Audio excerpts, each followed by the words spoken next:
पारीदेखिबाट झन्डै आधी घन्टा 1 घन्टा हुन थाल्यो। म यो बाटो सरर हिँड्दै आउँदैछु।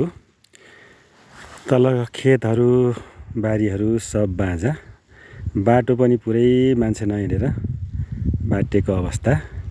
पहिले हामीले दुःख गरेका खेतहरू बारीहरू सब बाँझै भए। यो अवस्था छ गाउँमा, सुनसान छ अवस्था। तर हेरौँ त अब त्यो बुटोलको भिडभाड, काठमाडौँको भिडभाड, एयरपोर्टमा त्यस्तै भिडभाड। यो के भएको होला साथीहरू? साह्रै चित्त दुख्ने गाउँमा आउँदाखेरि चाहिँ अवस्था चाहिँ एकदम नाजुक छ। यो सामान्य 1 जना 2 जनाको प्रयासले चाहिँ अब यो पुरानै अवस्थामा फर्किन चाहिँ सम्भव होला जस्तो छैन। यो बाँदरहरू बँदेलहरूले एकदमै दुःख दिएको कारण पनि यहाँ मान्छे नभएरै हो कि कोही छैन त। 1 घन्टा भइसक्यो म यो बाटो हिँड्दै तल झर्दैछु, आउँदैछु।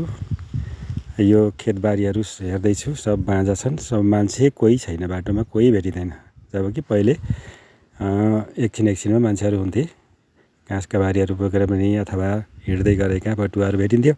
तर अहिले त्यो अवस्था छैन। त्यस कारण चाहिँ यो अब गाउँलाई पुरानै अवस्थामा फर्काउने कुरा चाहिँ सामान्य अवस्था रहेन। यो चाहिँ एकदम चुनौतीपूर्णै छ।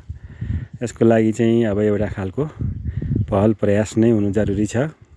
सोच्नुपर्छ, युवाहरूले सोच्नु पर्ला, अथवा अलिकति सचेत नागरिकहरूले गाउँको बारेमा चाहिँ अलिकति सोच विचार गरेन भने जब हाम्रो यो गाउँ सुध्रिँदैन तबसम्म त हाम्रो सहरमा मात्रै थुप्रिएर, सहरमा मात्रै केन्द्रित भएर अनि विदेश मात्रै दौडेर देश समृद्ध हुने त कुरा छैन।